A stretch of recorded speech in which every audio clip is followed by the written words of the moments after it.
faut savoir alterner entre amusement et études. Et il faut étudier, c'est bien, mais il faut aussi donner le temps au cerveau de se reposer, sinon il y aura trop d'informations à accumuler.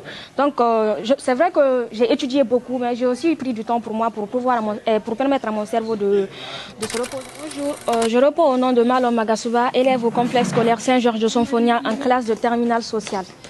Alors, est-ce que tu peux dire comment est-ce que tu as appris cette nouvelle? C'est aux environs de 9h, 10h que mon grand frère est venu me réveiller pour me dire que les statistiques du baccalauréat sont sorties. Je me rappelle plutôt que j'avais passé mon PV à une de mes amies. Celle-ci m'a appelé pour me dire « Malon, t'es admise et en plus tu es première de la République ». Je lui ai dit « Mais non, je ne crois pas, il faut que je vérifie par moi-même ». Et j'ai tapé mon PV et effectivement, j'ai vu que je suis première de la République. D'accord. Et les préparatifs, comment ça s'est passé pour atteindre ce niveau? L'année scolaire a été très dure. C'est en 12e année que j'ai commencé à me préparer après les résultats du baccalauréat 2024. Quand j'ai vu le premier de l'année passée, je me suis dit, je veux atteindre cet objectif, je veux aussi avoir ce rang.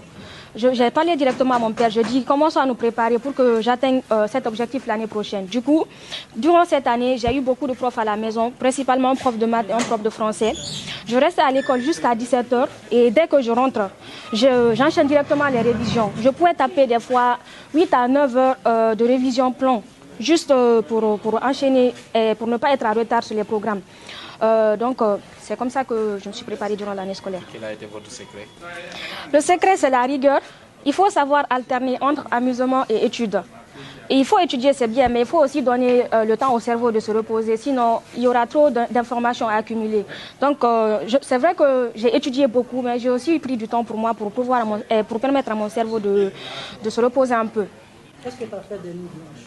Oui, il y a eu des moments où j'ai fait des nuits blanches. Okay, tu comptes faire quoi à l'université? À l'université, je compte m'orienter vers l'économie si possible et faire un master en finance afin de devenir analyste financier. Est-ce que tu as un téléphone, éventuellement un compte genre Facebook, Instagram? Oui, j'ai un téléphone, mais je n'ai pas de compte Facebook ni de compte Instagram. Avec les parents, comment ça se passe, leur rapport pour ce succès? Avec les parents, ils m'ont été d'un grand soutien. Mon père m'a beaucoup soutenu durant l'année scolaire parce que je peux dire qu'on a fait ce bac ensemble. Parce que quand j'avais besoin de lui, il était là à tout moment. Ma mère aussi m'a aussi soutenu psychologiquement. Elle m'a apporté son soutien moral. Elle me disait, vas-y, tu peux le faire, continue comme ça. Donc mes parents m'ont été d'un grand soutien. Principal aussi mes encadreurs, parce qu'ils m'ont toujours encouragé à l'école. Ils m'ont dit, Malon, tu peux le faire, on a confiance en toi. Et voilà le résultat aujourd'hui. Un message peut-être à ceux ou celles qui n'ont pas eu. À ceux qui n'ont pas eu, je leur conseille de prendre courage l'année prochaine. Ce n'est pas la fin du monde. Il y a eu des gens qui n'ont pas obtenu leur baccalauréat, mais qui ont persévéré et qui sont classés bien cette année. Du coup, je leur conseille de prendre courage, de vraiment réciter leurs leçons, d'abandonner ce plaisir pour juste une année et de se concentrer sur l'année prochaine. Et si on t'invitait à la présidence?